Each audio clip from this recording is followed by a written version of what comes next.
So the crux of my hallucination was that I was taken to be sold into the white slave trade, and I was in this casino, and somehow I'd managed to evade the system, as it were. But I'd seen that there was these babies that were being sold at these sort of like horrible auctions, and I was just like, something's got to be done about that.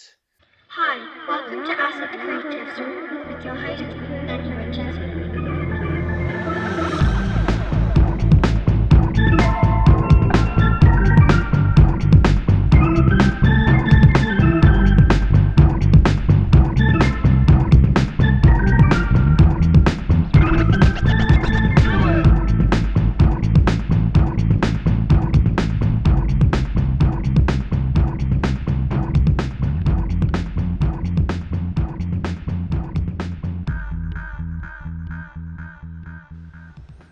Hello, mate.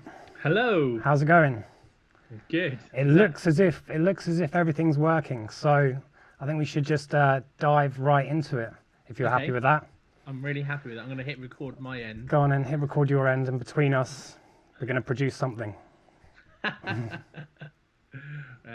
Okay. So I've got audio here, and I'm now going to get my notes screen up.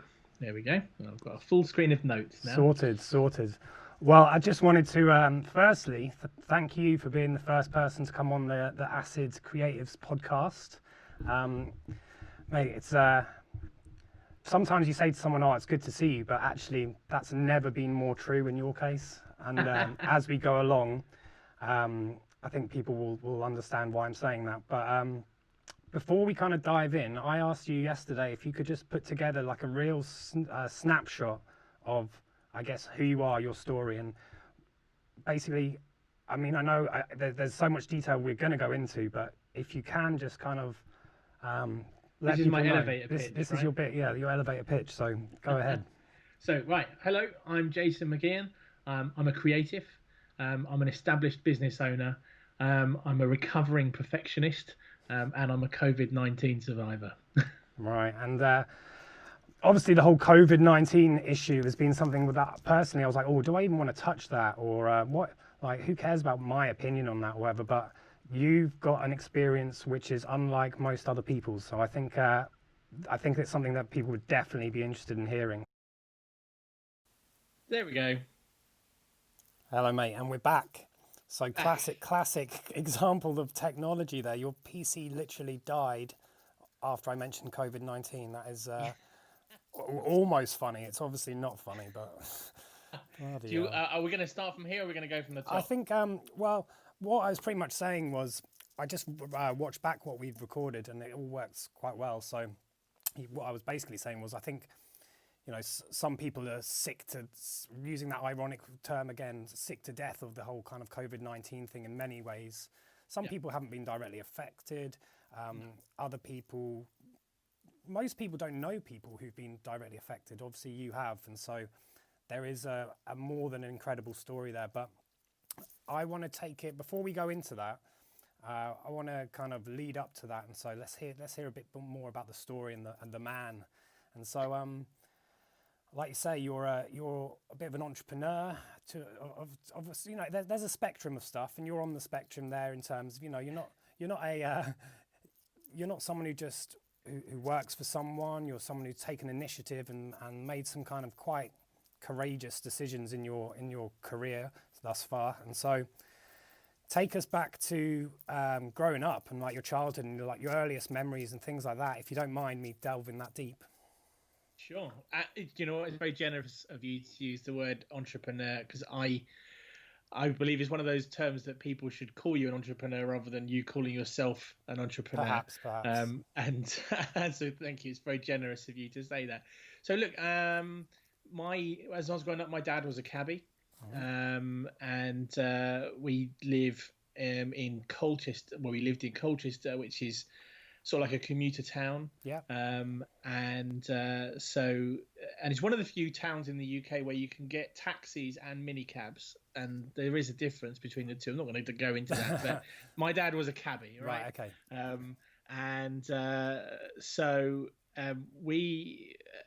We lived in a really lovely house in a really nice area, and then my dad was really quite ill with his back, and he'd trapped a nerve many years ago when he was an electrician. He was an electrician before that, and basically he was bedbound, which meant he couldn't go out, which meant that he couldn't pay the mortgage. At the time of the big recession, the late 80s, when interest rates were like 16%. Yeah. He went bankrupt and we lost our house. Right. And so we then moved to a council estate. Okay. What kind of age are you now?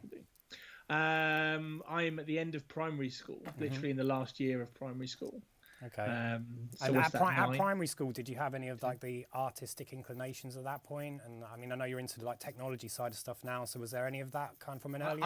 I was the computer monitor. Okay, there you go. Okay, so I mean, this was when you would have one computer per classroom, right? And you would bring it out on a trolley. Yeah. And that was my role in. Oh, that's good. Do you remember what it was? They all. The lower years had a BBC Micro, right, and the upper years had a Acorn. Oh, okay, well I remember the Acorn.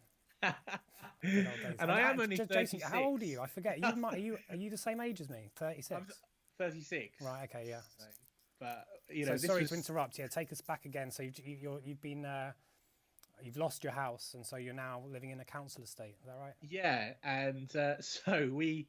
And that meant that I moved schools, but it meant that like the local school for secondary school was, I don't know, you'd call it a poor school, really. There was only one league table that we were top of, and that was underage pregnancies. everything else we were bottom of the local table for. And it was I rough. just did my first podcast snort there. I don't know if I'll be editing that out or keeping it in, but anyway, if you made me laugh, that's good. So look, I mean, it really wasn't a great school, but it was a small school, and there was opportunities for me there. And and I loved technology. I loved computers and stuff like. And so, and actually, it was an interesting time because for example, the school bought all these computers, but they had no idea how to set them up. And in actual fact, me and my buddy Danny,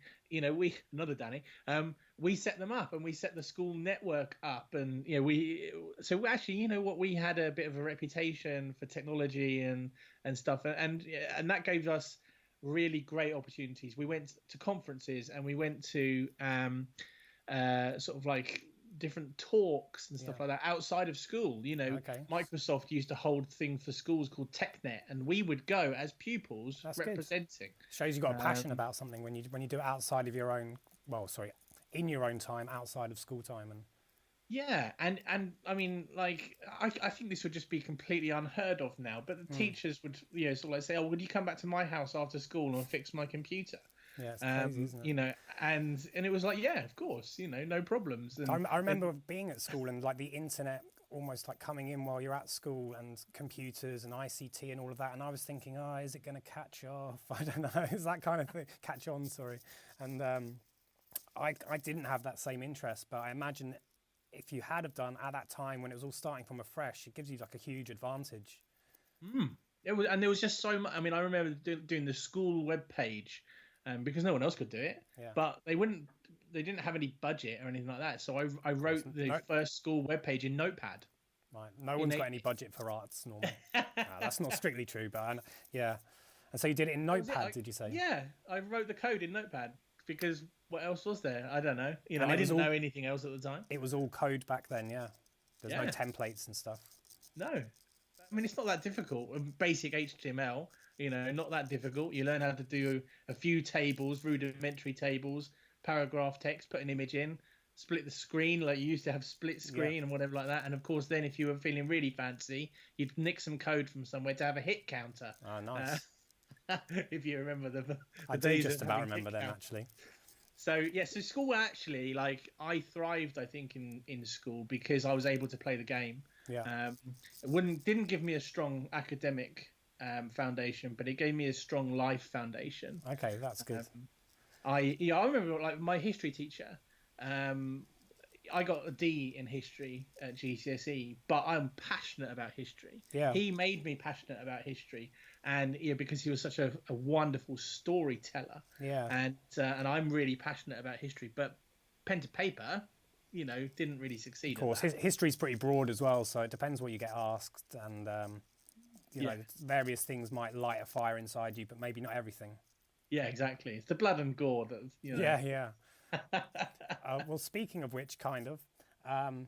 So, religion's been a big part of your life. I know it is. When did that start? When I was in primary school, we started as a family going to church and stuff. Quite a upbeat Pentecostal, happy clappy church, and so that became part of our lives, big part of our lives for a long time. And then when I was in my teen years, Mum and Dad sort of like stopped going to church in the same way, and I persisted. Yeah. Just out of interest, why did they stop? Oh, I don't know. It just didn't really fit with their lifestyle anymore. Okay. It's not that they had a particular bent about it. It was just it became less and less important to them. But it was, I still carried on. But you get to that sort of like 14, 15, 16 years old, and then it's like, well, girls, and incompatible with being in church. When I was sort of like 15, 16, I went more for the sex, drugs, rock and roll kind of lifestyle, but I maintained that I had a belief. Yeah. Well, I'm always, like I said to you before we had this conversation, I kind of sent you a little text to say, do you mind if I cover some of these areas? Because they really do interest me. And I read a lot about different people's belief systems, and just how it's changed over the ages, and maybe how it seems to be, in a lot of sense, lost now almost. And are we actually better for that? I don't know. I just think there's lots of interesting questions that can be raised through talking about it, and just how it affects the perception of the world, your perception of the world. I think it's not just religion that does that, but that can be, if you're that way inclined, and it can obviously, it's a lens that you perhaps look through. Yeah, it can be all sorts of things to also, it means something different to everybody. Yeah. And the different expressions of religion and stuff like that means different things to different people. I know that there is, probably at least half of England who would go to the church that I went to, and it would be alien to them. And likewise, me going into that kind of church would be alien to me. Well, not so much, but the stand-up, read liturgy and stuff like that, not quite the same in the churches that I went to, but or I have been to, and still in part continue to go to. But when I was in my 20s, I came back to being a Christian and stuff like that, and I felt a bit of a calling back. And was that, to be honest, I want to speak about this in more depth a bit later on, linked to obviously the COVID experience. But just out of interest though, did you find that was it a calling to the community? Was it a calling to the text? Was it a calling to, what was it a calling to, and how did that shape you going forward? So your school life, your home life, the religious aspect, how do you think that gave you the tools to become what you have become, or has it at all? Well,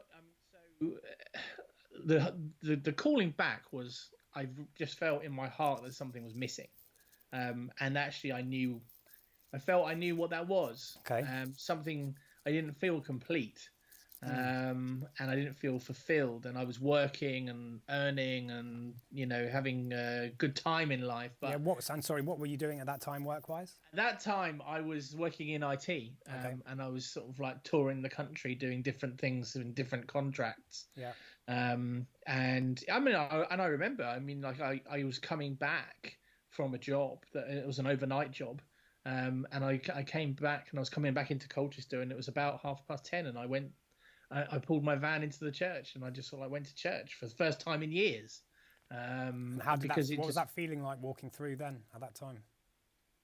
Did you suddenly feel like, oh, that's what I'm missing? Sort of. Yeah. I just sort of like thought, okay, I felt like I was beginning another chapter, where this was going to be maybe a part of it, and so that then took me to. But in terms of how I've been shaped by, say, church, but also by school and stuff like that, I think, like I said to you, school for me wasn't an academic time.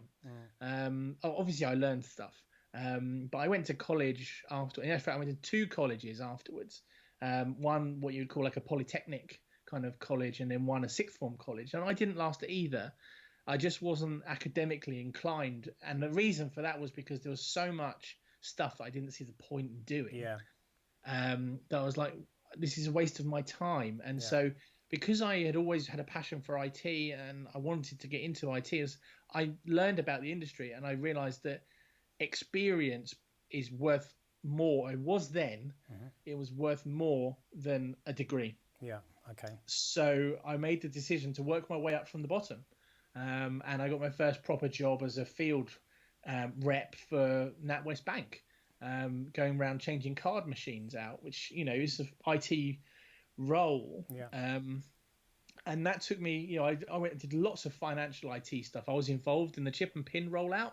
I was installed a lot of the trial kit for that in the UK. And what year was that? Because I heard a podcast talking about that the other day, actually, saying how money was so. All it was cash, wasn't it? Cash, coins, up until a certain point, and then all of a sudden, there's now probably 20% of the world's wealth is cash, and actually the majority of it is digitally stored somewhere. Well, this was that would have been talking more about the coming to get credit cards. Yeah, this was going from credit cards where you would sign to chip and pin, where you like we have now. It's very common for at the end of the checkout there is a pin pad, but the test site in the UK for chip and pin was Northampton. So I was working in Northampton and installing all these chip and pin stuff to bring in this new technology. And I went on and I worked with Network Rail when the railways in the UK were deprivatized, and so outside taking the contractors and then bringing them back over into the Network Rail system. I was involved in that, and I loved the technology aspect of that, and the camaraderie as well of being an IT contractor is just fantastic. Yeah. But some weeks, more weeks than not, I'd spend more than I earned because we'd go out, we'd have a great time in the evening or whatever like that, and so you're on fantastic money. But you're spending fantastic money. Yeah, your lifestyle. You've got a champagne lifestyle. Yeah, and not quite the same kind of level of income. And we had it was a great time. And also, I did several projects with BT, which has been a massive part of my life. BT, because near where I live, near Colchester, there is the biggest BT site in the UK, and it's the size of a small village or a small town. It's got its own fire station, it's got its own gymnasium, it's got its own little hospital. It's got a food court that's the size of a supermarket, post office, Costa coffee, and that's just let alone all the offices. It can have 10,000 people working there easily. Yeah, it's nice. It could accommodate probably up to 15,000. And I did 5 or so different projects there, doing all sorts of different things, and it was fascinating place to work. And that was my last role as an employed or contract employed. So were you contracted then at that point? And how did they kind of find you? So then I suppose for anyone kind of listening in who's thinking about, a lot of the creative jobs I find, you can get a degree in fine art painting, but that doesn't automatically mean that you're a fine art painter and people are going to start queuing up or your phone's going to be ringing and we're interested in. And it's similar for me with photography. There kind of has to be a bit of like a word of mouth thing, and that's generally how interest is risen certainly in some of the arts anyway. But yeah, for your personal experience, then, how did you get those first jobs in the first place? So I'll put it in terms as I understand it now in business. When somebody has a question, they seek an answer. Mm-hmm. And you've got to be the answer to that question.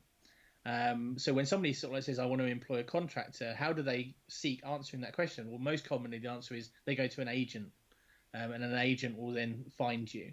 And so how can I then, find out which agent they're using, and then Right. be on that agent's radar. Okay. And that's what I did. Is I sought out great quality recruitment agents who would then find the work for me. Okay, that's and they cool. would then be able to spec me out and sort of like say, look, this guy's got experience with IBM, he's got experience with HP, he's got experience with Compaq, and I had all these. I had literally at one point, you remember like in the 80s, you saw like Frank Butcher like pull out a credit card wallet about this long. Yeah, I had that full of ID cards for all the companies that I represented at one. Because I at some points worked for the contract house, and so I'd be like, oh, I'm representing Research Machines today. Oh no, I'm with Getronics, and I had IDs for all of them. And it's interesting because, like I know, again, I think this, although obviously you're working in IT, it can be related to other areas, and there's lots of talented artists I know who, for whatever reason, aren't able to.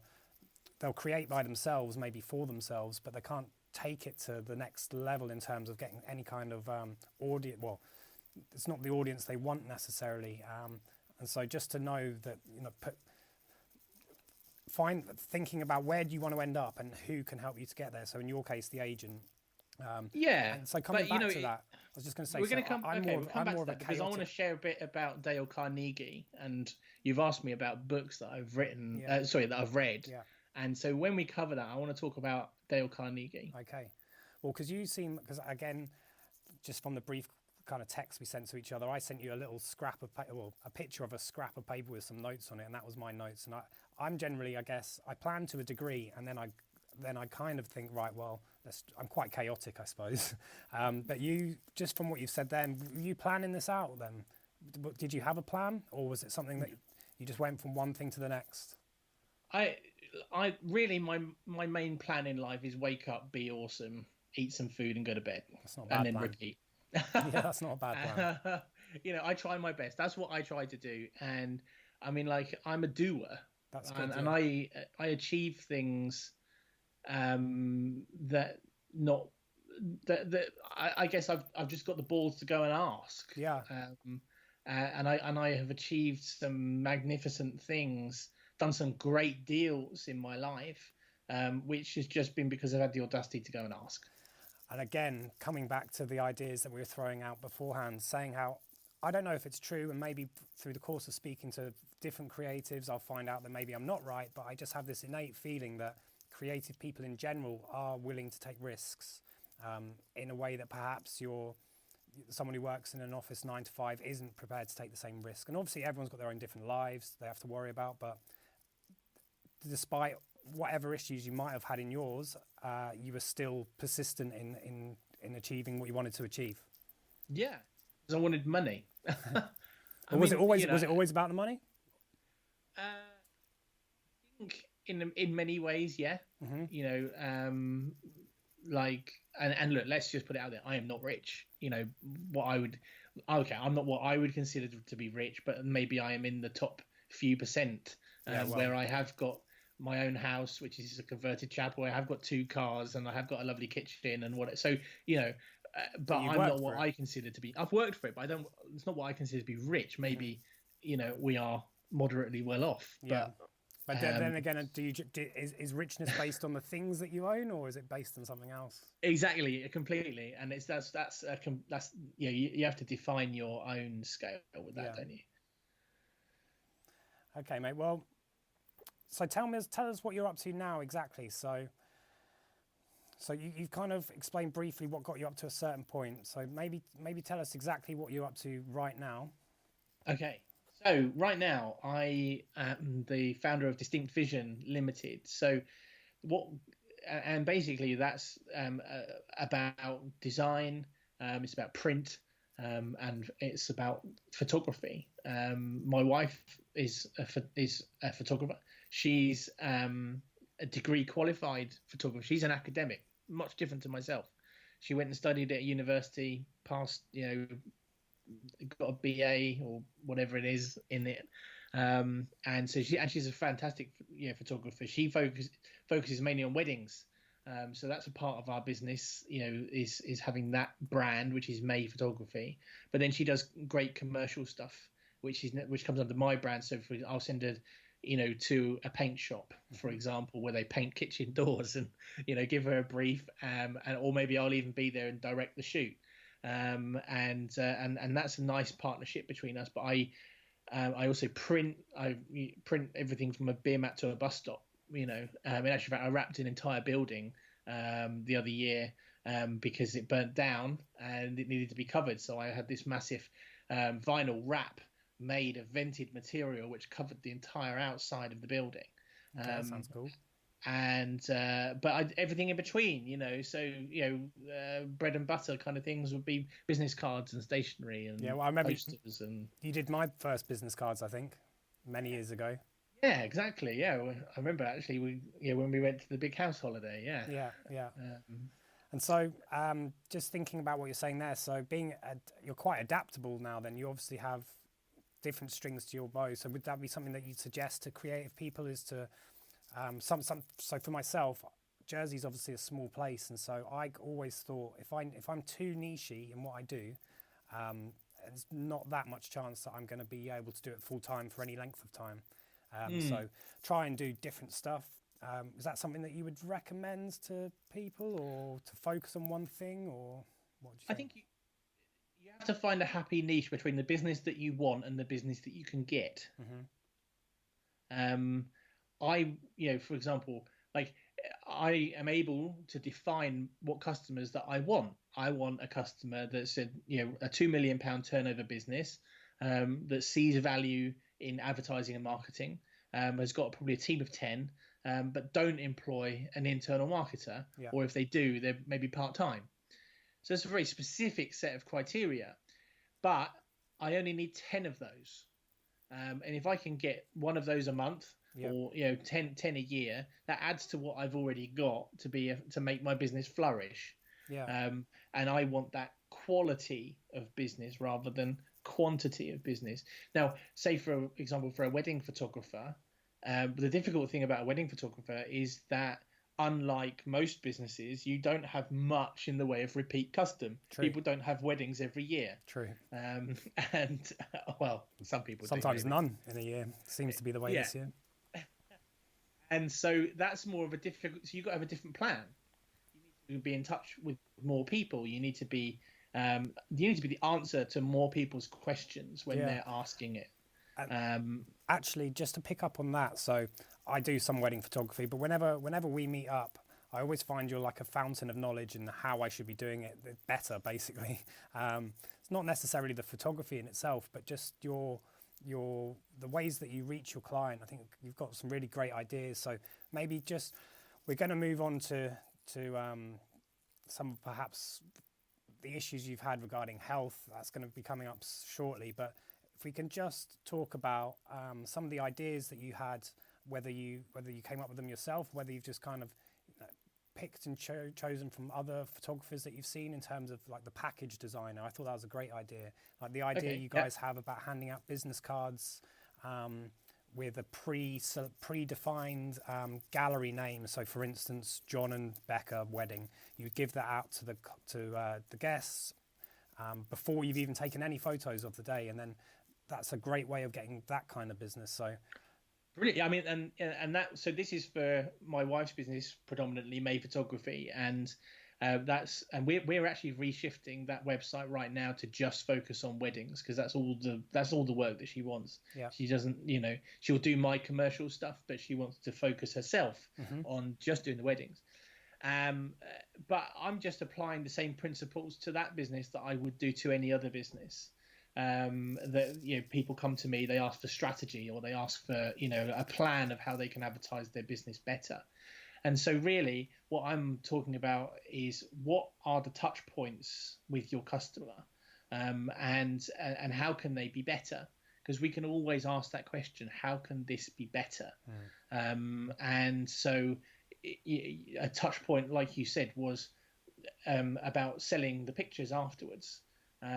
So how can everybody get a copy of the URL of their own web address? Well, it's really simple. Business card. Why not? They don't cost a lot of money, but they're fantastic. People are like, oh, this looks great. And for virtually no money, you can print them yourself or whatever like that. People have taken your brand away. They've put that in their pocket, and they've then got a touch point of you, and they're going to see your pictures on that URL gallery. It takes no time to set up a 301 redirect. I mean, I know that's a technical term, but on a website to just sort of say / John and Becca, to then go to their personalized gallery. Yeah.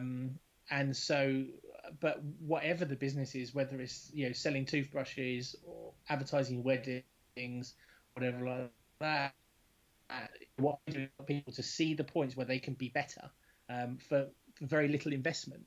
And I think it's that people then take away. They enjoy that, and that's when it starts to grow organically. But people, I think there was. It's different statistics now, and so I'm not going to quote the old statistics, but that people will tell more people if your service is crap than if it's good. Yeah, I can believe that. They might tell a couple of people if it's good, but they'll damn sure tell 10 people, if not 1,000 people on your web, leave you a bad review if it's been bad. Yeah. So we're in a day and age where it's got to be good. And with everything that we've got, all the technology that we've got and everything like that now, almost if you've set somebody's expectations, if you've set a customer's expectations on what reasonably they can expect, then there's not too much in the way that you can expect there's going to be a bad review that comes back if you've set their expectations. Yeah. We've got there's a Facebook page over here, so Jersey Buy and Sell, and there's quite often anyway. You don't see a lot of the great reviews. You do see a lot of the bad ones. So yeah, I think it's just it's human nature, especially with the technology that we have now. You'll find if people have got a problem with something, then yeah, they will kick up a fuss somewhere. Oh yeah, completely, absolutely, completely. But it's the difference between, say, for example, somebody's ordered some prints, so that you could leave the prints in a clear plastic envelope, like they come from the lab, the acid-free envelope, and send that on, or you could do what we do. You could wrap it up in crepe paper and stick your branded sticker on there, holding it together. Total cost of that, branding, to put on there, 7p. 5 minutes of your time. But how much greater do you think that is for the customer that's receiving it to have something that they can unwrap and to see their beautiful print? Yeah. It's cost us nothing. Yeah, but it's like you've put in that much more effort to do that, which is nice. So, I think we haven't touched on it yet, but before we kind of hit the COVID element of this conversation, a little while ago, you had some issues with your kidneys. So when did that happen, and how did that affect work, I guess, as well? Was that something that was always brewing through childhood, or was it just came out of the blue, or what was that all about? Completely hit me like a ton of bricks. And so, or you would remember being at my wedding, which was when you were, and you did a great job.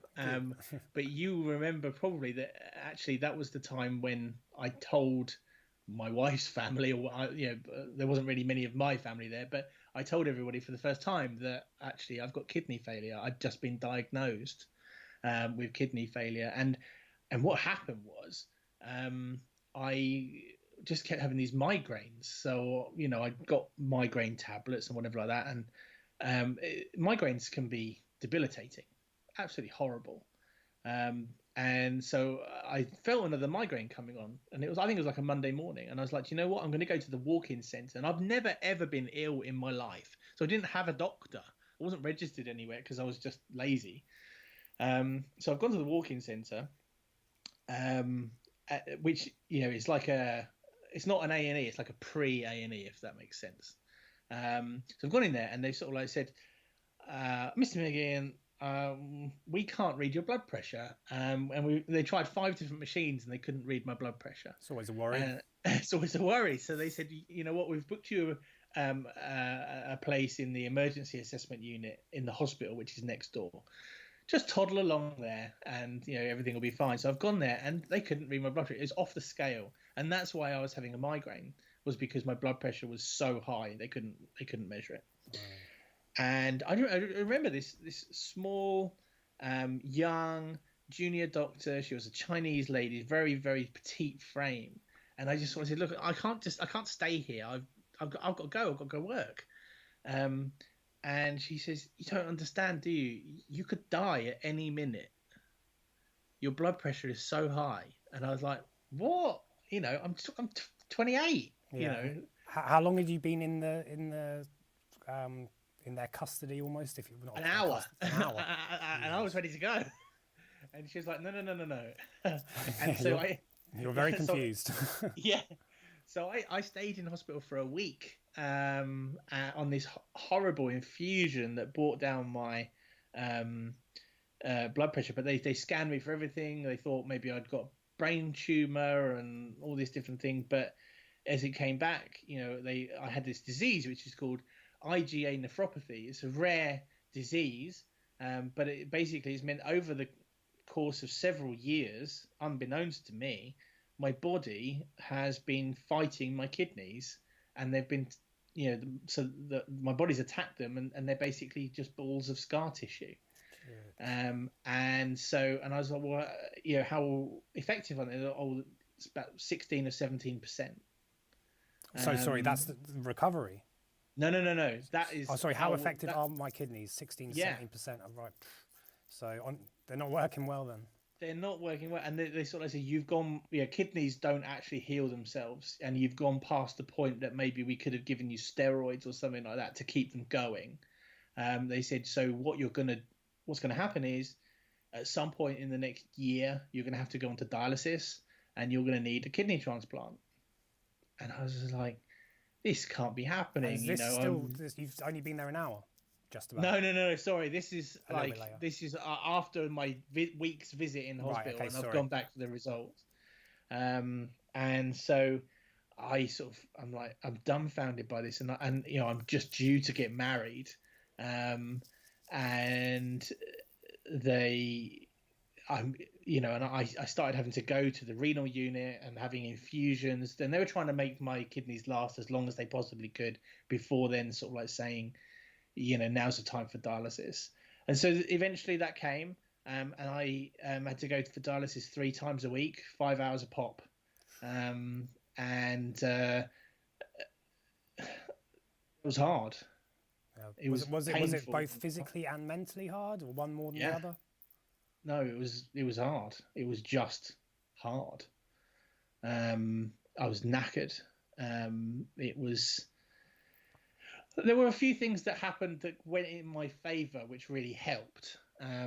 Because a dialysis unit, and not many people would have seen inside a dialysis unit, so you don't know what it looks like. But a dialysis machine is about 5 foot tall, and it takes blood out of your body, about an egg cup full at a time, and it runs it through a filter, which is like a virtual kidney, and then it runs it back into your body. And it's through 2 needles that are put into your arm. And the needles, to give you an idea of the size, they're about the same gauge as a wire coat hanger. So thick. Yeah, these not little like injections that you get at the GPs kind of thing. So I went there, I had that, but what happened was I really wanted this one particular shift, which was Monday, Wednesday, Friday, because I was like, I want my weekends to be my weekends, and I wanted it first thing in the morning so I could get it out of the way and then enjoy the rest of my days. And they said to me, oh, yeah, we've got that shift free now, but there's only one problem. And I was like, well, what's the problem? They said, well, it's in an isolation room. I said, what does that mean then? Because in Colchester, the renal unit is like 1 nurse's station in the middle and then 18 beds around the outside with the machine next to you kind of thing. So they're like sit-up beds, if that makes sense. You can adjust them to be anything, but most people are sort of reclining in them most of the time. So it's quite a big room, lots of beeping and that kind of thing. And they said, well, you'll be in an isolation room. I said, well, you're still going to bring me tea and biscuits? And they said, you need to have the important we'll still bring stuff. you tea and biscuits.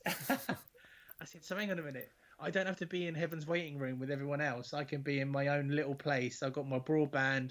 I've got tea and biscuits coming. And they're like, well, yeah. And I was like, oh, this is brilliant for me. And so I'd have people come and visit me. And it made it much more bearable, much more bearable. But in the end, we're talking about bearable of a crap situation. Yeah, sure. But I was terrified of getting a transplant, because when all the posters about kidney transplants and stuff like that, are things like don't go in the sun because you're going to get skin cancer straight away and you're going to shrivel up, and and it's what I say about the anti-rejection drugs. Oh, they give you cancer and stuff. And I was like, well, I don't want to go out the frying pan into the fire. No. And I had to lose a lot of weight to do it, and so I just wouldn't lose the weight. But then one day I just decided, you know what? Everybody keeps telling me that the best thing to do is to go for that, despite the risks. So just do it. So I lost like 40 kilos. It's good going. And I did it. And my mum donated her kidney to me. And let's stop there a sec. So your mum donated one of her kidneys to you, and you were having both of yours out. That meant, was it? No. They don't. No. So they don't fix what isn't broke, as it were. So with a kidney transplant, they actually put a third kidney in down by your groin. Right, and basically because it just needs a link to your bladder and a link to your blood supply. So the most efficient thing for them to do is to put it just sort of like between your belly and your groin, either on your left or right side. And so that's So, but with there's two ways of taking a kidney out. And fortunately, we went to Addenbrooke's in Cambridge, which was like the most advanced. Literally, the guy that did my surgery wrote the book on kidney transplants.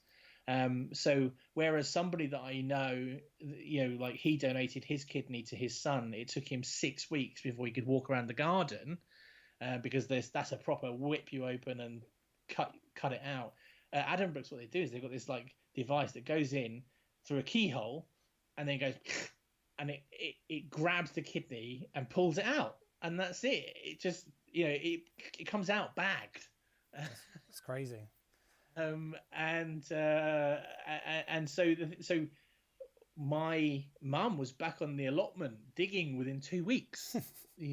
I'm not saying it wasn't a big deal. Of course, it was a big deal, but we're very thankful that we got a team at Addenbrooke's that were able to be so fantastic. And to give you some idea of the operation, like. I went in on Monday, and so did Mum, Monday afternoon. We both had the operation same time, next to each other, pretty much in the operating theatres next to each other, Tuesday morning. And my mum went home on the Friday, and I went home on the Sunday. That's mad. Okay. And can I just ask, what was going on in your head at the time? Were you thinking? Because again, coming back to I suppose the religious side of things, were you thinking? What have I done to deserve this kind of thing? Or were you just thinking this is like a test, and then all this kind of, I use the word in inverted commas, but miraculous kind of things happening in terms of, the surgeon and the person who got to work on you, and the fact that you could even have another kidney coming from somewhere. What was your mind state? It's a really interesting question. Was it prayer or care that got me through? And I don't know. I'm going to be politically on the fence about it and say maybe it was both. Okay. Nothing hurt me. Let's say that. I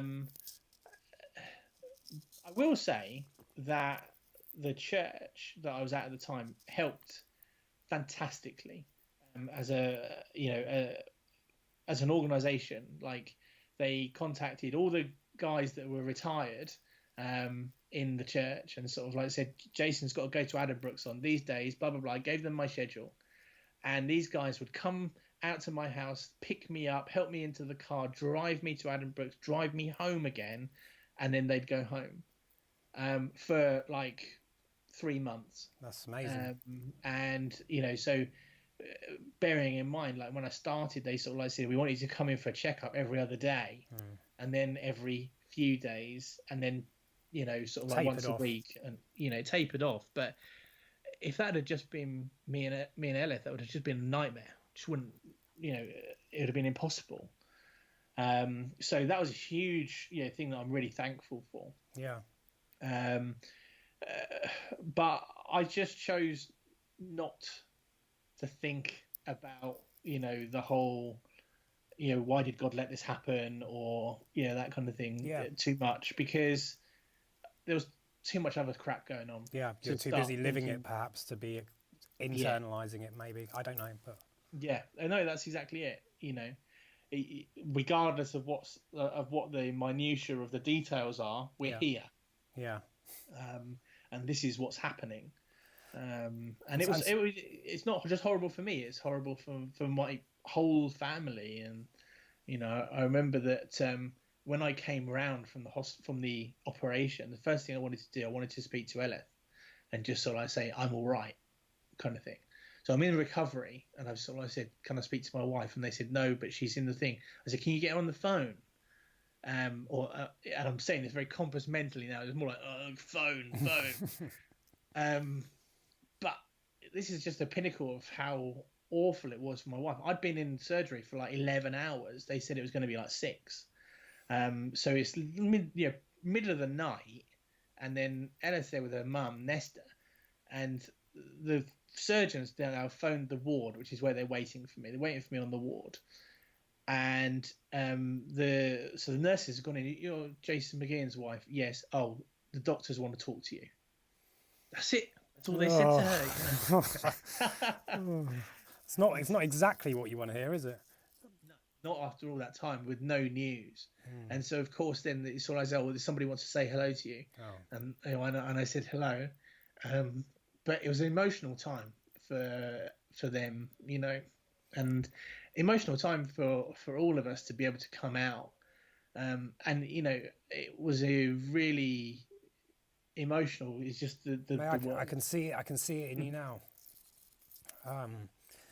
And to press you more, because that's what we're going to do. Did you? I had a question. Then what was my question? Your emotions thrown me.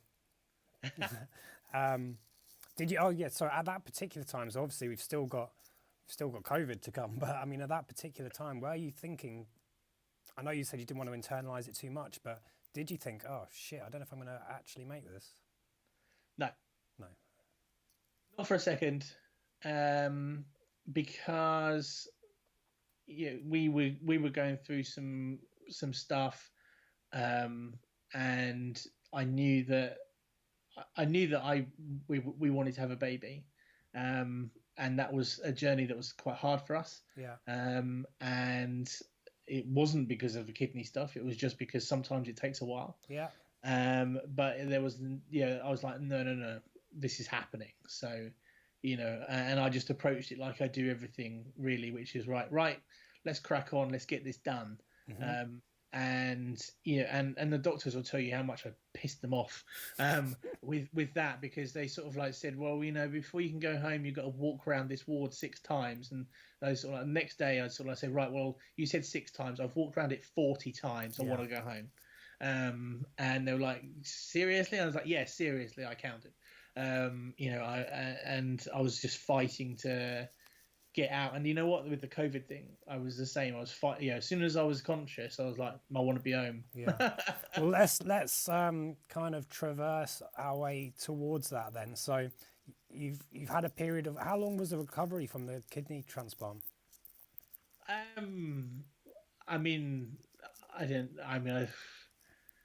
It's a good question. You know, how do you ongoing, is it? It's ongoing. I mean, how do you class recovery in a way? I mean, like in some ways, I was back at my desk on Monday morning. Yeah. But I guess properly, it's a couple of months really before I was sort of like back on fire. But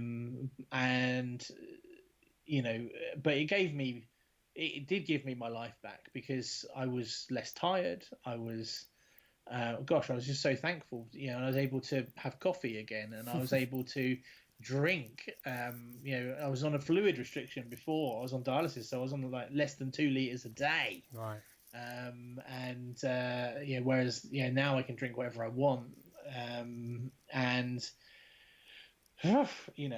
That in itself is amazing, isn't it? But as if to top that, recently. So, what year was this? Sorry, what year was the transplant? Well, I'm trying to remember. This was 3 years ago. 3 and a bit years ago. So 2017, I guess. And it would be fair to say, I mean, maybe it isn't, but in the 3 years that followed, life seemed pretty good.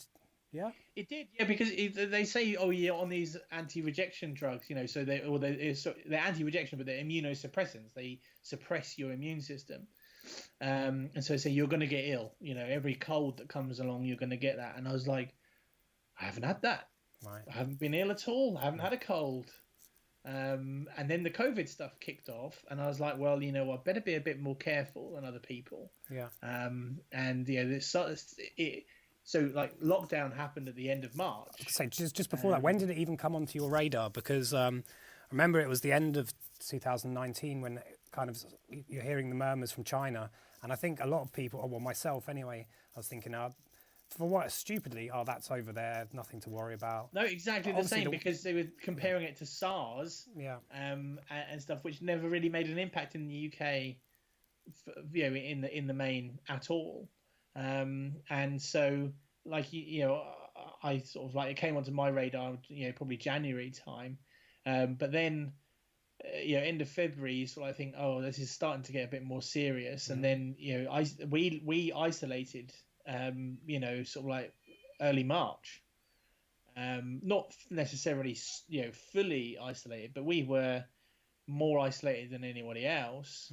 And then it comes to late March, and I'm feeling breathless, and I phoned the 111 service, and they sent an ambulance out to do a pre-COVID kind of check, and then that was it. They said, well, we just think we're going to take you to hospital and you can do an assessment there.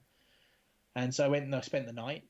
Didn't just to come back on that, so what, from what you said to me before, wasn't it a kind of a case of, oh, we're just going to put you in the ambulance, we're just going to put the blue lights on, just to get you there just because we want to get there. It was very relaxed. They weren't panicking me about it. I mean, I got the impression before I was going to go that maybe I'd go to hospital for a checkup. So I packed a bag, and stuff, and for an overnight stay. Yeah, exactly. I was prepared for that, and it was just very relaxed, despite trudging around country lanes in the back of this ambulance on with blue lights on. They were still just like, yeah, but no, we do this because we want to move on, kind of thing. But okay. And I stayed the night, and then this doctor came to me the next morning and said, we think you've got COVID, but at that time testing was taking days. They said, we think you've got COVID, and what we want to do is we want to put you onto a ventilator straight away, because we think it's going to be the best chance for you to survive and to keep your kidney. If we don't do it, we just think you're going to lose everything. Right. And just to stop you there for a second, how did that news hit you? I don't really remember, is the honest answer. I know that I had a call with Ella, my wife, had a call with my mum, and then I just sort of like, I said to the guy, I said, am I going to make it out of this? And he said, yes, absolutely. And so I was like, okay, fine, do it, whatever. They were talking a few days or whatever like that. I wouldn't know anything. As far as I was concerned, I'd be out for a couple of days and that'd be it. It wasn't that. No. And I was on a ventilator for 2.5 weeks. They tried to take me off a ventilator just before the 2-week mark, but they couldn't. My body wasn't ready. So, I've got the full-on pneumonia. I was in intensive care. I was on a ventilator. And yeah, I mean, it was a real bad way. And they told me, when I came round, they said, you've done so well. We had to give you so much drugs, because you just kept fighting. And they said, we way beyond what we've given to a lot of other people, and way beyond anything that a manufacturer would recommend that we give to somebody, because it was give you the drugs and hope that it worked or die. Yeah.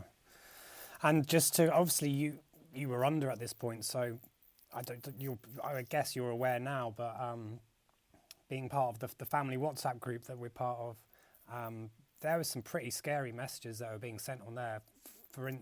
I can't remember the specific wording, but it was basically along the lines of, you're probably not going to see Jason again. I remember like reading that, or at least or hearing that via near, and being just like, what? It was yeah, pretty mad, pretty considering what you'd been kind of the impression that you had, and it was all going to be all right, and then obviously, yeah, I believe, and again, correct me if I'm wrong, but your wife Ellie, they even took her phone off her because they didn't want her to receive the bad news without it maybe being filtered through her mum, or just having someone there. Right. I don't know if you know. Did you know that? No, I didn't. I didn't know shit. that. I mean, yeah. So what I found out, and I mean, like, it would have been. I think had I have known before, I would have been more had more trepidation about it. But Yeah. the figures when I came out, the figures were saying like 50% of people that go to ICU are making it out, and 50% aren't. Yeah. And then 20% of people who go on a ventilator make it out, and 80% don't. Yeah, I mean that's pretty high numbers. Like in terms And these of, numbers aren't the same today. No. There's been huge leaps forward. Yeah. Which has meant that COVID is much more treatable, and we're not seeing the same kind of figures. But that's where it was right then. Yeah. So that the figures were against me. Yeah, sure. But I guess you were none the wiser. No, I didn't know the figures. Didn't know the figures that had gone in. And I, there was no. I spoke to Elith. She was like, there was no doubt in her mind. There was no doubt in my mind that I was gonna die. That So there was no doubt that you were.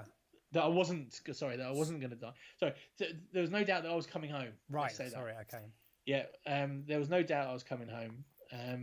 Because I needed. We've got our daughter. I need to see her to grow up. So. I approached it with that, and I try to be positive all the time as much as I can, and eventually I did come out, but I mean I did have this horrible epic hallucination. Yeah, I really well.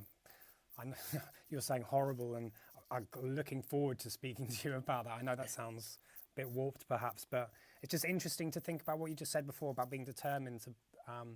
But obviously, I guess you were out, weren't you? So interesting to think about like the conscious and conscious thoughts, and perhaps unconscious. Even though you still had that determination, and who knows what kind of impact that had on your ability to fight. Yeah, I don't know. I guess I've never really had to doubt myself, and I'm just not going to start trying to doubt myself. Yeah. I know that somehow or other I will make it out, of any situation. One day I won't. Yeah. But, Not yet. You will know that I would have, I would have tried my damnedest. So, Well, look, perhaps time is now to mention some of the crazy stuff that was going on somewhere inside your mind, or were you aware of this stuff while you were under, or was it simply when you woke up this kind of stuff came to you, and you like memory type thing, or I don't know. You crack on and I'll just listen. Yeah. Well, I mean. So the crux of my hallucination was that I was taken to be sold into the white slave trade, and I was in this casino, and somehow I'd managed to evade the system, as it were. But I'd seen that there was these babies that were being sold at these sort of like horrible auctions. And I was just like, something's got to be done about that. And so, but I managed to get away. But what happened was that I had this is all hallucination, but I had this thing that the COVID was a digital implant. It was in my body somewhere. So I was able to be tracked. But also there was stuff that was coming into my mind from this digital implant that I might have eaten by accident or something like that at some point, like some nanotechnology. And so then I remember kind of like being in hospital, and I remember fighting, really, really fighting for breath. And I was fighting to get out of this place, and it's also like meshes into one. But it was like a Shawshank Redemption moment, crawling out through sewage to get out. And I remember the stench, and I remember fighting in kind of real life. But then the nurses that were around me were employed by this casino, and they were trying to, kill me, as it were. And I don't know what must have been happening, but I was trying to get them away, and so I was saying, no, she's a baddie and stuff. And so, sorry, is this going on purely in your head, or is this a mixture now of the actual genuine nurses are trying to treat you, but you're thinking, shit, they're trying to kill me? Exactly okay. that. And then then it's sort of like it went on, and it evolved from there into like my father-in-law Kevin had come, and but with Ellie and everyone had come to take me home. But then like all this bad stuff started happening to me again, and it was in my mind this implant had sort of like said, like, oh, I could see a map of like where these babies were, and and so then fast forward to then I've got this intercom on, and Kevin is now in a helicopter with the police going down the A14 in Suffolk, and they're out of the A-team style, out of the door, they're like tagging vehicles to then be pulled over. And I remember, that on this headset, this guy comes back and sort of said, we've just saved the first baby. He's a little boy. What do you want to call him? And so it was very emotional. And actually, I remember so vividly all this kind of stuff. And it sounds so far-fetched. I mean, it sounds like an Amazon miniseries, doesn't it? It sounds incredible. What you were saying before, just to bring it back a second there. So you said like you compared it to Shawshank Redemption and the escape through the sewage hole, and you're saying you could smell the stench. So was it like that kind of like a visceral? You actually could smell it. It was. Yes. It's crazy. Absolutely. And it was a whole sensory experience. Yeah. And so anyway, so we've come. I mean, and there was loads to this story that involved bridges. Well, mate, carry on. Any more you want to say?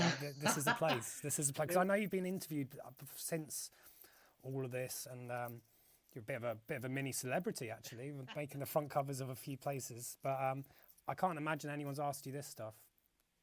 Well, no, I haven't wanted to go into it really before, but it's a bit further on now. Okay, well, don't if you don't want to. But no, it's fine but I'm still making sense of it. Yeah, of course. Because this, in reality, we're only in August now. It was the end of April that I came out of hospital. But there was this bit where, for some reason, I was in Ipswich Hospital rather than Colchester Hospital in my mind. And there was the thing like, we need to help him breathe, but we need more pressure on his chest. Right. And and so I got no idea where this has come from. So they sort of said, well, Kevin was like, oh, the bridge that's outside, I know how to control it. It can be raised and lowered. And so we could put like 40 tons on his chest. Would that be enough? And they were like, oh yeah, we think that would do it. And so then they took me outside to then lower this bridge onto my chest to help me breathe with this electronically controlled bridge that my father-in-law happened to know how to operate. I don't know where that came from, but so it's so interesting to. I find any kind of conversation regarding like alternate states of consciousness or dreams or alternative reality. It's very easy to dismiss all of that, but when there's a real kind of someone who's experienced it and it's so visceral and it's so lifelike, and where does that come from? I just started reading Carl Jung's Memories, Dreams, and Reflections. So it's pretty heavy going, but it's interesting to think about, what we're consciously aware of, and then what goes on in us unconsciously. So, you're having dreams about babies being sold. You've recently become a dad, and so obviously, don't know, was that in there? Was that a part of what was in your psyche, and that was perhaps where these lines were being dotted out? I don't know. Yeah, I have no idea, because like when I was then coming, in real life they then had to re-sedate me because I was fighting too hard. Right. But at this point everything had calmed down. Like like in my mind, we'd sort of like, we were back in the hospital kind of thing, but I was unable to breathe. But what happened? Oh yeah, this was the thing. So my mother-in-law in my mind had bought us a brand new car. Nice. And we'd left hospital. I'm still waiting for it. We'd left hospital, and then gone to Marks and Spencer's on the way out, and we'd seen then my friend's mum, my best friend's mum, and basically both these cars had keyless entry or something, and something then had gone wrong with both of them that had caused the security. They'd failed to use the key card correctly, which had caused the cars to cause a commotion, and then the security guard thought for some reason that my wife and my friend's mum were trying to steal children, and then I'd come along to try and interfere in it, and then they had sort of injected me and knocked me out. And I remember then sort of thinking that I'm now on a hospital bed, but in Marks and Spencer's, and I remember a nurse, and she said to me, "Jason, you're really finding it hard to breathe. We're going to have to do the tracheotomy on you. Is that going to be okay? We're going to cut a hole in your throat, but it's the only way we can make you breathe. Do you want to breathe better?" And I remember at that point that my breathing was so bad, I just sort of I just nodded. And this was in real life, but I wasn't in Marks and Spencer's. Right, yeah. Nor was I in Ipswich. I was in Colchester, but I didn't know that. And so then a few days later, they managed to get me to come round. But I was then unable to communicate for several days whilst the trachea was still healing and stuff. So there's this junior doctor treating me in intensive care. Now, by this point, my left arm felt like it weighed about 300 kilos, and I just would barely move it. And my right arm was almost completely useless; couldn't move at all. And I'm trying to spell out on an alphabet chart to this doctor, junior doctor, how are the babies? It took me about 20 minutes. Oh my goodness me, I was so tired, and this poor guy was like, "Oh, I don't know. I'm gonna have to come back to you on that." He must have been like, "How are the?" And then by the time he wrote the last word, he must have been like, "What?" Yeah, yeah, he was. It was crazy. And then, when they give you can have a little talkie box that goes on to your tracheotomy. So you can make vocal sounds, kind of thing. And so they're then sort of exploring about my arm. Now, in my arm, it had been damaged in the kerfuffle with the security guard at the Marks and Spencer's, which happened, right? So then, they've got these doctors around me, but it happened to be on the phone with LF at the same time on the video call. And I said, "Tell them what happened at the Marks and Spencer's." She's like, "What?" I said, "Tell them what happened with the car and the stuff and with Mary." And she's like, "I don't know what you're talking about." And I was like, "Something's not right here. I know this was my first inkling that anything was wrong." Right. And how did you have time to think about that, or it dawned on me because by that point I'd been conscious for 3 days but unable to communicate apart from the odd word on an alphabet chart, just sitting there or lying there like a lemon with nothing, no TV, no music, no nothing. Just your thoughts. Just my thoughts of thinking, I've got this new car at home, so I can sell my estate car and buy a new BMW or something. Um, just my thoughts I'm alone with. And then when she was like, I don't know what you're talking about, and I'm like, ah. And then I sent her a text later on, and I said, did we save a load of babies? And she was like, no. And I was like, everything that I think is untrue, everything that I know to be true is false.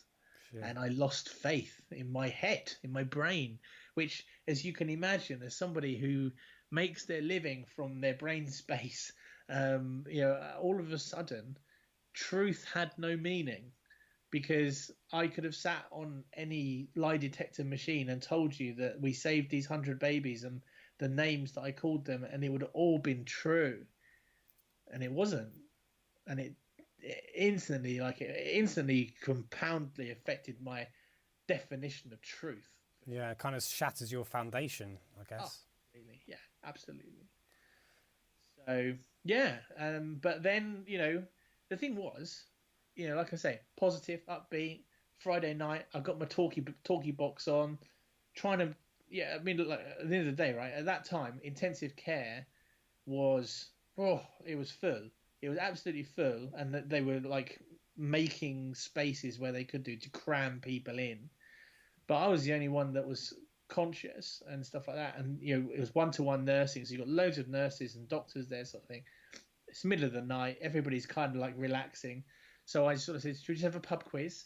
I read on the family WhatsApp, everyone's doing these Thursday night Jay's pub quiz, and I'm like, well, let's have our own pub quiz, and just ask a question, we'll see if we can answer it. So there we are on intensive care with the doctors, the nurses, and me, and then everyone else on a ventilator taking part in this pub quiz. They didn't say too much. Did you win? I did. I think I did. Mate, it's hard to. Well, it's hard enough for you to understand, let alone anyone who didn't share that experience. But it's just mind blowing, I think. It is. But I want, this was COVID then. Yeah. And and so look, what people sort of might get a bit confused about COVID, because they say, oh well, people are dying of pneumonia, not COVID, or they're dying of heart failure. COVID thickens your blood and it affects your organs. So because of my kidney, I was on a machine that took my blood out of my body, called a hemofiltration machine, and then put the blood back in perfect condition. But for everybody else, what happens is COVID is thickening people's bloods. So they give you warfarin and stuff like that to try and counteract the effects of that. But essentially, your blood thickens. So the guy that's next to me has been in the news, a guy called Omar Taylor. They're doing a study on him. 31 years old, super fit, not like me, he's super, super fit, lovely guy, young family. He went in just a few days before I did. They said, oh, we're going to put you in a bed next to Omar. You're both good looking guys. You can start a boy band. I mean, I've gone in there and look, he's ready. He's Gary Barlow. I'll take that. And I look like I'm in the Wurzels. Because, I was all craggy hair and everything like that. He still somehow looked perfectly preened. But bless his heart, he had heart failure, he had sepsis, and he had 2 strokes in his coma. So he's woken up, unable to talk, unable to walk, unable to coordinate. And it's like this super fit guy that's next to me, bless his heart. But he's come round. Oh, he has. He's sort of starting, and say even 2 months later on, he's only just started to put sentences together, but he's home. Yeah. But thank goodness that they have learned so much in how to treat COVID that it comes up on my newsfeed every day. Like the amount of people that are affected in the local area, and it is going back up, but it's such a minute level compared to what it was. And I'm just so thankful to not be in that part of the statistics. Yeah, well, that's it. I mean, because of the fact that most people don't have a direct experience either through themselves or someone they know, or maybe someone they know did get it and they were a bit unwell for a couple of days. But if you're not one of those people, then and you die from it. You do kind of become a statistic, and if you're lucky, a photo of you perhaps. And so, yeah, mate, it's so good that you're not that. Yeah, a statistic with no funeral, pretty much. Yeah, I mean, like that's another I've thing. just had to have a funeral for my father. He just recently died, just 6 weeks ago. I But know. Well, that's if you wouldn't have minded, that's kind of where I wanted to go next, and I guess just bringing in the idea again of how you manage to keep faith in things, really, and or is it just part of life? it is part of, like, what, my dad had Alzheimer's for Right. 5 years, and so he was still driving, just, but he was at the point where his freedom was about to be severely affected, Yeah. and that would have been hard. In actual fact, when he was found in his home, it was by his dementia worker, who was there to say, this is what we have to put in place for you, and he didn't want anything like that. So I'm happy for him that actually he didn't have to go through that. But I think I've got a different understanding of faith. Mm-hmm. Like, one of the things that we can, especially in the happy clappy church, can fall victim to is that God is like Aladdin. You send up your wish, your prayer, and He will answer it. And then you have the apologetics, and the apologetics is to say, why didn't God answer my prayer? Oh, well, because He's answered it, but just not in a way you'd expect. Mm-hmm. And that's one of the common ones. And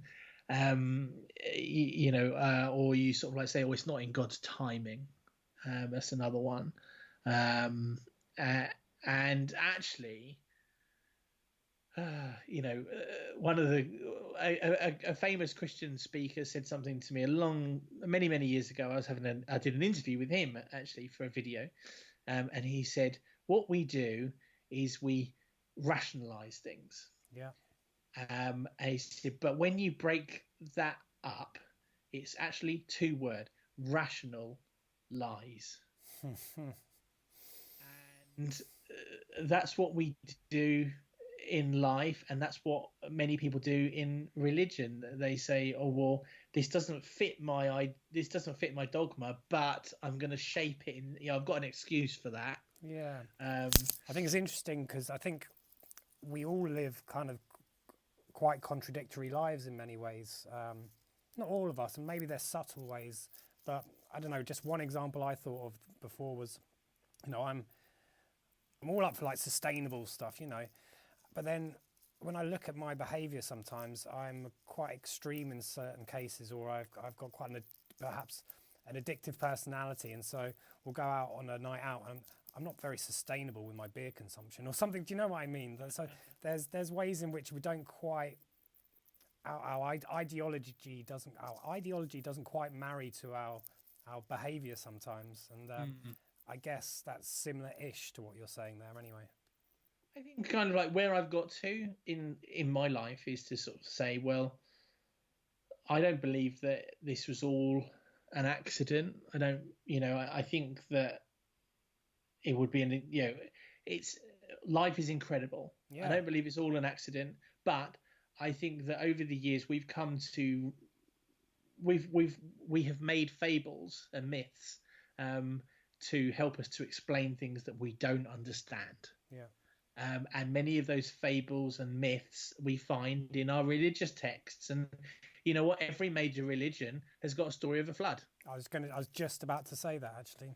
Yeah. So why is that? Yeah. Well, because I think actually the story of the flood is also the story of in Christian text anyway. It's also the story of the rainbow. Mm-hmm. And so it's a lovely story, but the ending is to say this rainbow is God's symbol of peace. That he's not going to he's not going to do this thing again, and the world is going to be a peaceful place. So what we think of as a story of a flood is a story of a rainbow. But of course, people who read the Bible as a scientific text are the people that fall over. Yeah. Because, God didn't just sort of say, oh, you know what, I'm going to give peace to that town, so here's a rainbow. Because that would be the logic there. It's like, no, we know it's water particles, but we know that now, but we didn't know that a long time ago. People sort of like say,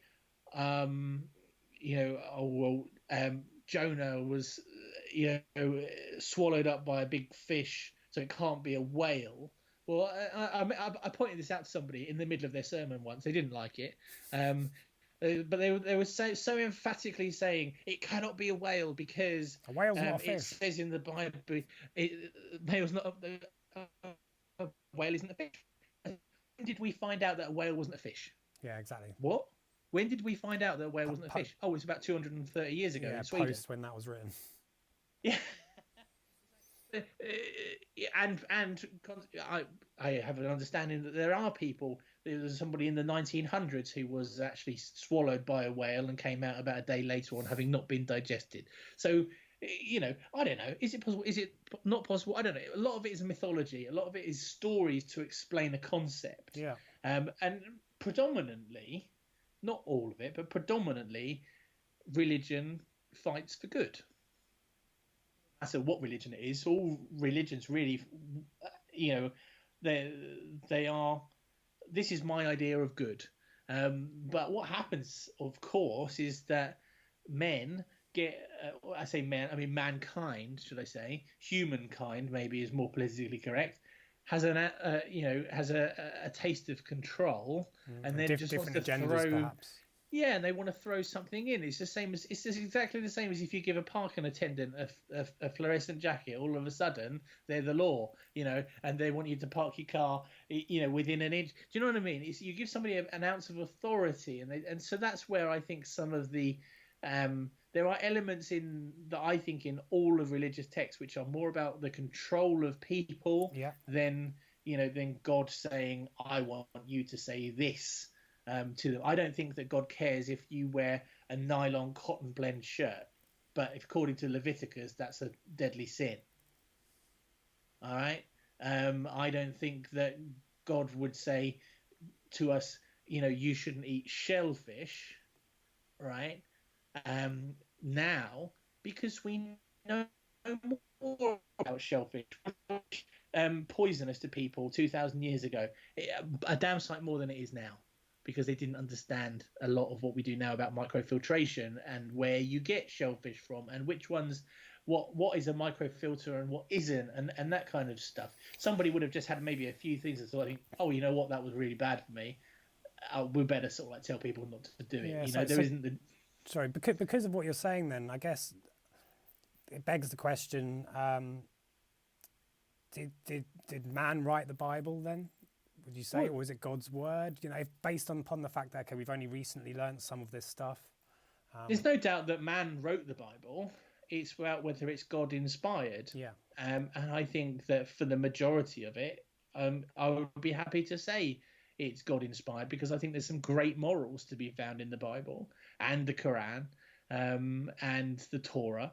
But there are also some things that hold you back because that particular set of people in a particular set of time had a particular set of challenges that they wanted to overcome, and so they overcame those challenges through dogma. Yeah, and I think interestingly, just to pick up on that, it's like us today judging the past based upon our moral standards of today. You can't; they're not quite comparable. No, so there may be a generalized sense of what's right and wrong or whatever, but that's really based specifically for that time, for those people. Exactly. And and you're absolutely right, because things are written for a time, and Only Fools and Horses was written for a time. Faulty Towers was written for a time. It doesn't mean that they are terrible for today's society, but it doesn't help that they do have some content that some people would consider to be questionable. Yeah, certainly. Is standard. All Just right, noticed that mate, my well, video's getting dark, so I'm going to yeah, I adjust did my just think that. video. Yeah, maybe brighten yourself up a little bit. I wanted this to be. I think the audio is the most important aspect, but Of course. as we're going to be hopefully putting it on the YouTube channel, it'd be nice to have some visual content as well.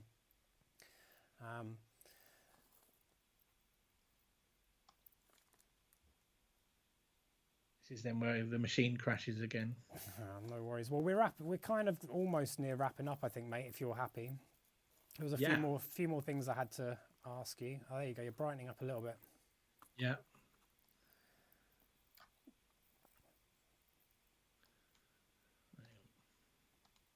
There we go. That'll do. That'll do. So bringing it back to where we are today, and how's firstly, I guess, how's COVID affected obviously not the business going forward, and how do you see that? What challenges do you see there? Well, I've been doing remote consultations for a decade. So for me, this hasn't made a big change in how I operate my business. But I've seen that it has in other people. I have found that I've relied heavily on the business community that I'm a part of. And it's great to position yourself in a business community where we're committed to helping each other. Yeah.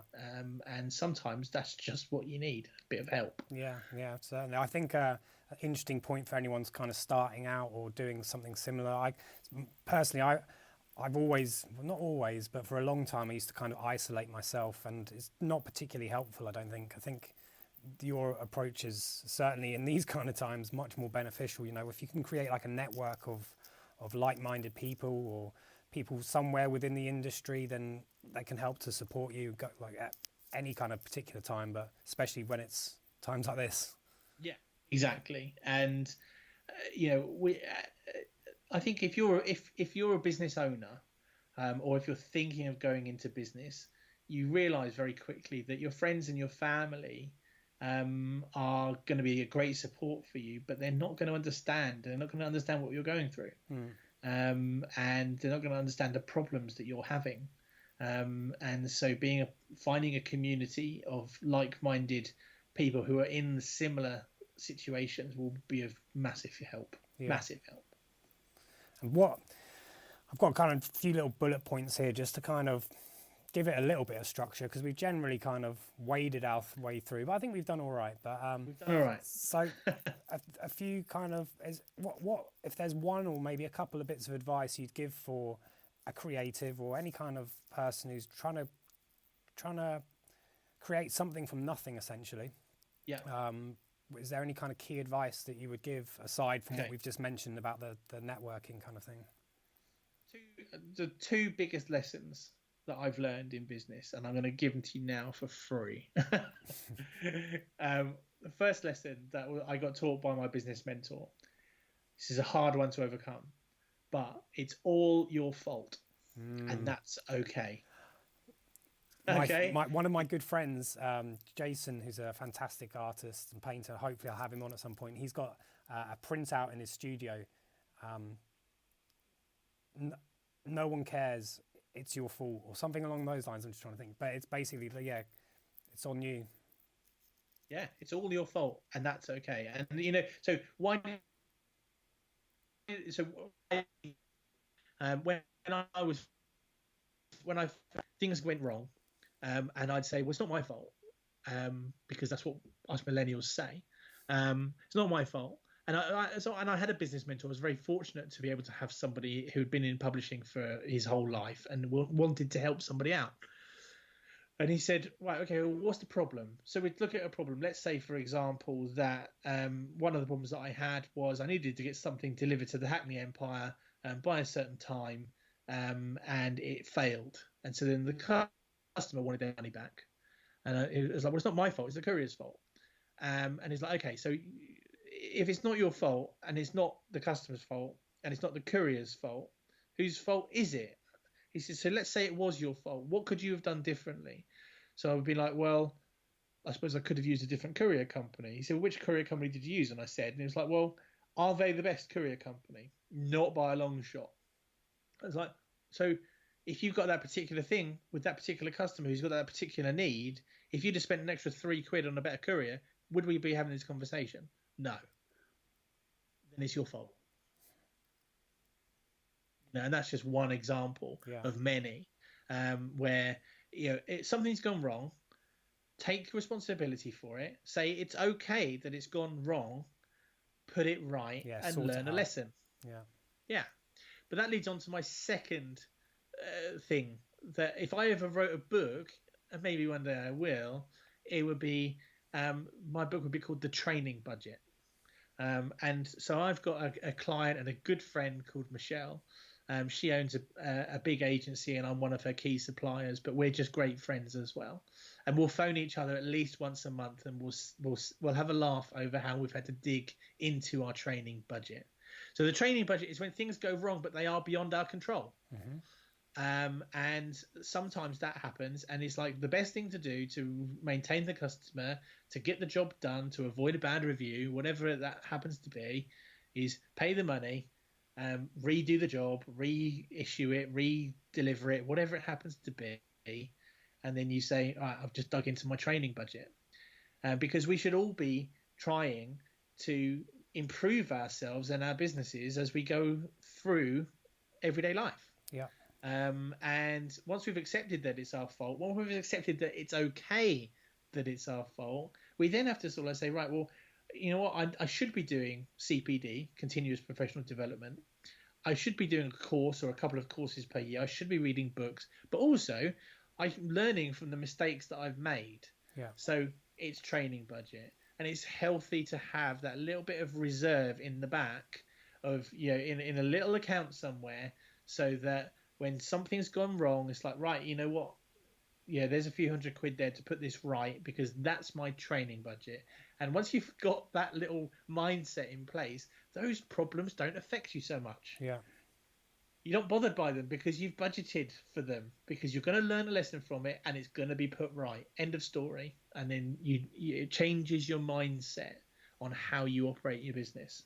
I think even by doing that, you're giving a bad review a potential bad review suddenly turning into, you know what, they cocked up, but they did their best to sort it out. And that goes a long way as well. Exactly. And you go above and beyond in that situation. And, so those are my two biggest tips. And if we do another one, another one of these, Danny, I've got 5 tips for improving your website. Well, do you want to give them now? Because why not? We're going to kind of wrap it up. So you want to do that? We've covered a wide range of stuff. So we've covered a huge range of stuff. So look, okay, so we're going to do it now. So look, this was actually based on me looking at your website. Oh God. So it's a good job that you're recording this, because this is all stuff that you can do to improve your website, but anybody can do to improve their website. And your website's great. I remember when you called me up 6 months ago and you sort of like said, I'm thinking of redeveloping my site. What should I do? Do you know somebody? And I said to you, go for Squarespace, because they're well written, much better than they used to be, easy to do, and you can do a really good job. And you've made a lovely job of your website. So big props to you. I'm going to say thank you. I'm also going to say there's a couple of things I'm aware of as well. So it'd be interesting to see if those are the things you pick up. So far away. So look, anybody can do this. If you've got a website, these 5 tips are going to help you dramatically. First one, keyword rich content. And also keyword rich image names, alt tags, and URL structure. So for example, Danny, in your business, people aren't searching for Danny Richardson, let's say, but they are searching for photography services in the Channel Islands, or for Jersey. I don't know whether people would search Jersey or Channel Islands, but you will know that better. But you haven't named your images according to your keywords. You've named your images according to what they are. So there's a great example for you to use your keywords in the text of your images, so that it backs up the content that's being said on the page. And likewise, like for example, you've got DannyRichandson.com/weddings, but you only do weddings in Jersey. let's say, or Well, predominantly. recently, yeah. Yeah. So why not say / weddings in Channel Islands or weddings in Jersey? Because it gets that keywords into your URL, and you offer a local-based service as opposed to Tesco's, who offer a national-based service. So it's good to put your locale in there as well, because people are searching for photographers near me, or if they're in the channel. So that leads me on to my second one, which I noticed that you didn't have, or it didn't come up for some reason, which is a Google My Business page. Google do this thing called Google My Business, or local business it's called, where you register with them. It's like a directory, but it includes then your website. It's then how you can have Google reviews on there. But also, when somebody types in photographer near me, you come up on the map, as opposed to just in the organic search listings. Yeah. And so that's a really great win. And you can also put on there offers and use it as a promotional tool to keep posting on there. And you're talking directly with Google when you're doing a My Business page. So that's a really, really, really beneficial thing to do. Third thing, another bit of content on your site, but is a blog. You don't have a blog on your site. No, I did on the old one. The thing is, I didn't keep up with it. That's one of the reasons why. But then I see the value in Ellie's one on May photography.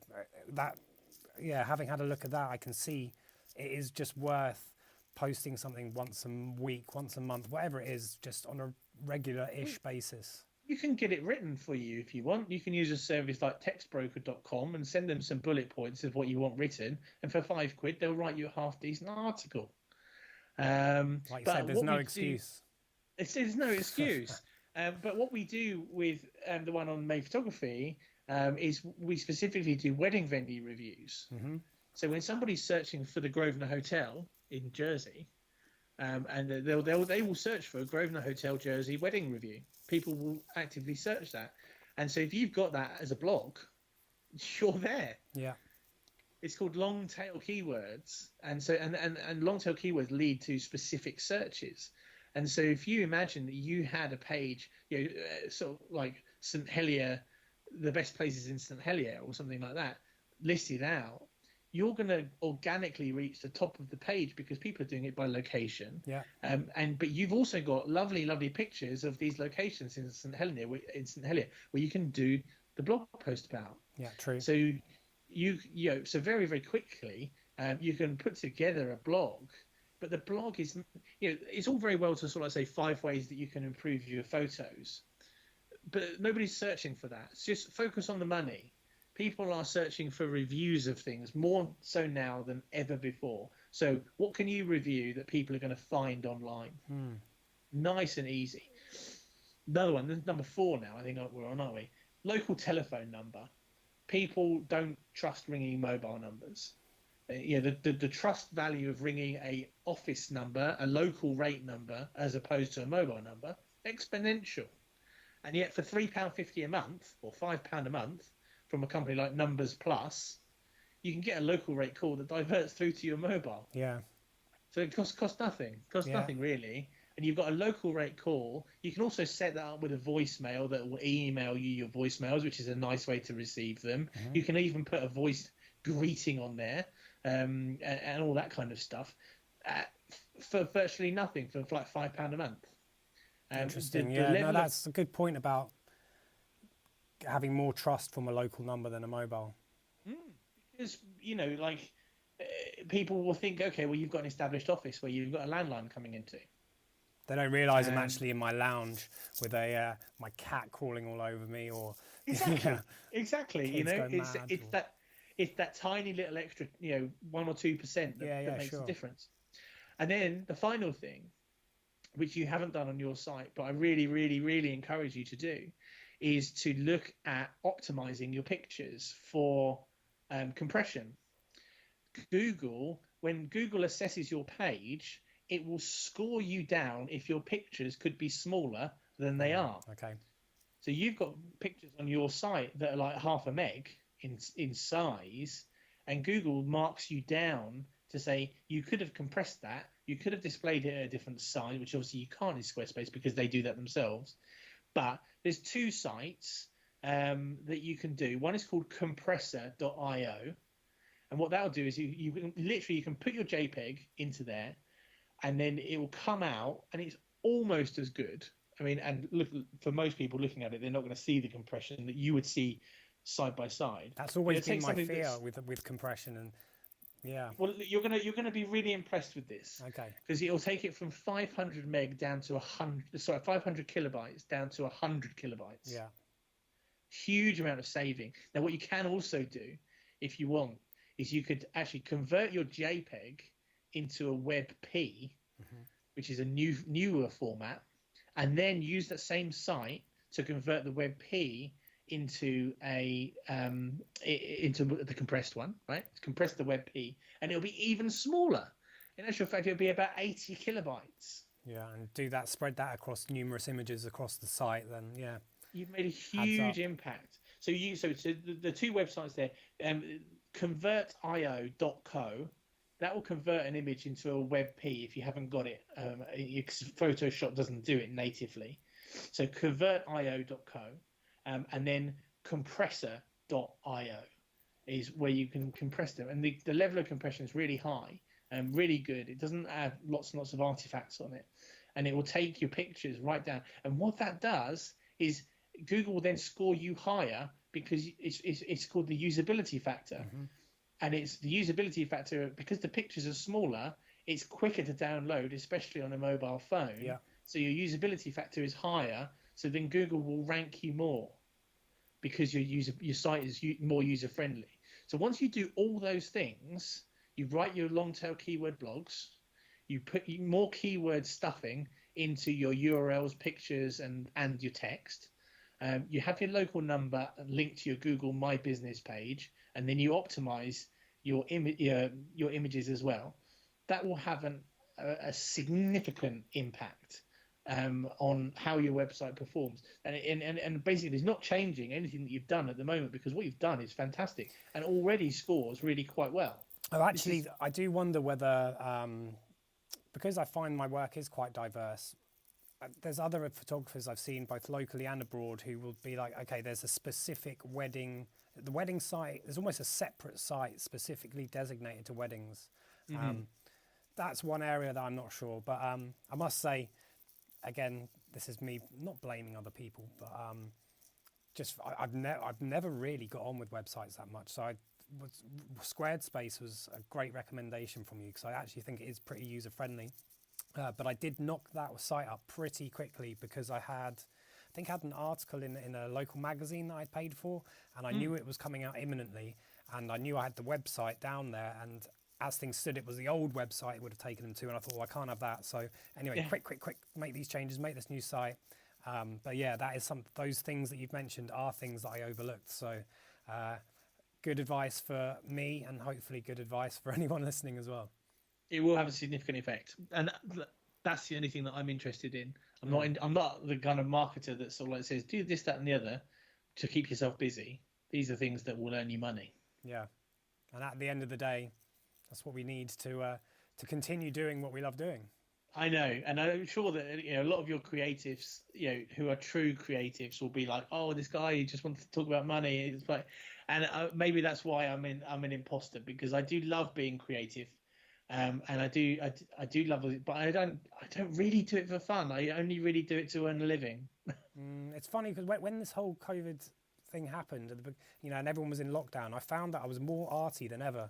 And I know I was just like drawing pictures and stuff like that, but I found it I was inspired. But as life kind of slowly returns to normality, so I'm back in Jersey in the Channel Islands, as you say, so things aren't totally normal, but they're returning to some kind of normality. So it's easy to forget that creativity and just go back into your work, your paid work. But like I was saying earlier, there's plenty of people I know who are artistically very talented, but there's no attention that they don't put any attention on the making money side of things. And if you want to do this over a long period of time, and you don't want to be stuck in an office 9 to 5, or maybe you're on a building site, or I don't know, whatever it is, if your passion is what you love to do, then you need to try and monetize it somewhere down the line. Absolutely. And look, we're gonna wrap up, but I'm gonna leave you with one final thought. I said I'm gonna mention Dale Carnegie I go earlier, on. Yeah. and so How to Win Friends and Influence People, written by Dale Carnegie. I bought that. Is that who it is? I bought that book for Nia. Did you? Yeah, but Well, she's read some of it, but not much of it. She's gonna love it. She's gonna love it, and I recommend that you read it too. You can't read it in one sitting. Okay. You basically have to do one chapter a month. Right. If you're doing it right, you're doing one chapter or at least a couple of weeks. And you got to take notes and stuff, yeah. Yeah, absolutely. And it will affect. And I read it a few years ago, and it affected every area of my life. But we're talking about creatives making money from things, and so let's just stick with that. Dale Carnegie talks about when he goes fishing, and his favorite food is strawberries and cream. And he says, "So I love eating strawberries and cream. That's and he could eat it all day, every day." He said, "But when I go trout fishing, I've tried putting strawberries and cream on the end of a hook because that's my favorite food, and I didn't catch anything. But I put a maggot on the end or some worms, and I catch something. I don't want to eat the worm. I want to eat the fish, but the fish wants to eat the worm." And so what he's saying is that when we, as people of influence, cast our rod, that we should be looking at what our potential audience wants to receive, not about what we want to give them. Interesting. And so it's a real challenge. Yeah. It's a real challenge. It's finding that difference, like we said right at the beginning, between what we want to do and what the market wants to buy, and trying to make a happy medium. Yeah, that is an interesting point, actually. We should mull over that. If there was a couple of little bullet points that I had to kind of quick fire questions. You may have already answered the first one. So it was going to be what's the last book you've read, or what was a book you'd recommend reading? Is it that one? That one for sure. And also, I mean, the other stalwart of, self-help business books are Stephen Covey's 7 Habits of Highly Effective People. Okay. But if you want to read books, get to know what's in books really easily and know whether they're worth reading before, there's an app called Blinkist, which I get. It's about 40 quid a year, and they do a 10-minute précis or 15-minute précis of what's in all the biggest business books that are out there. Okay, and it's so worthwhile to have that. I think what I might do is put some of these links to stuff that you've been mentioning in the description, wherever that may be. What about music, art? Is there any kind of art during lockdown? I found that I've been finding all these new artists because I'm on YouTube and I'm just getting constantly sent down different rabbit holes, and some good, some bad, but some really good. So I don't know, is there anything that you've heard recently, or is there any artwork you've seen, anything that has inspired you? I think something that has inspired me recently was a re-release of an album written by Brian Eno, who's actually a local fella. Okay. Brian Eno, and he has a brother as well. I can't remember, he's also called Eno. They're both very famous for atmospheric music. Cool. But he wrote an album called Apollo, and NASA basically gave him all the footage from the Apollo space mission. Awesome. And writes some music around this, and he's just re-released the vinyl, which actually I want to buy. But I've listened to it over and over again on Spotify and stuff. It's just beautiful. Is there an audio-visual version, or is he simply using the visuals to create the audio, but they're not pieced together? Yeah, I haven't seen a video, so I think it must just be that. But other people maybe have put some footage to it. Yeah. But it's Brian Eno, Apollo is what I'm listening to. But I listen to all sorts. Another find recently was Candy Staton. Okay. A soul singer from the 70s, and just her albums have just been recorded so beautifully.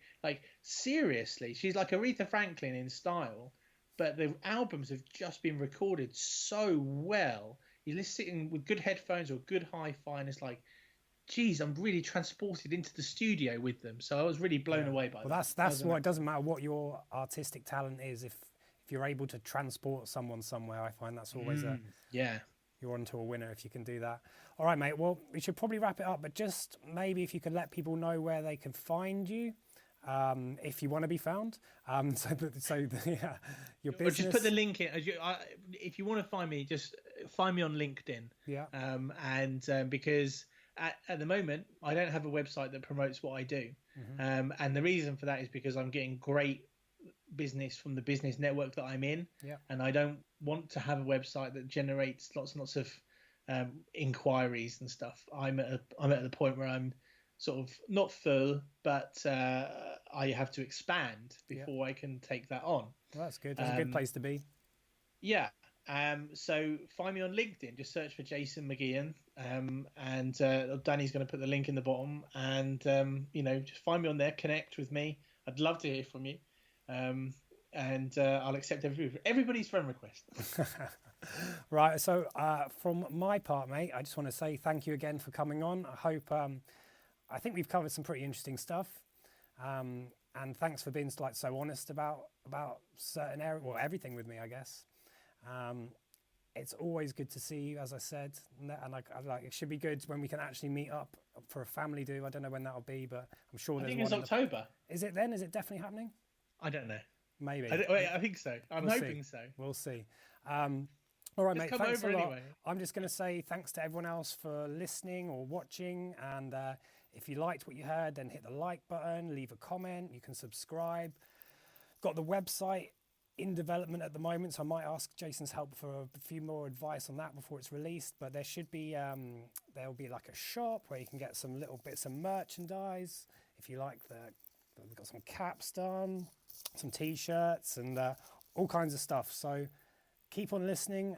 We're going to keep on producing interesting podcasts with interesting people. And so, thanks a lot for checking us out. See you next time.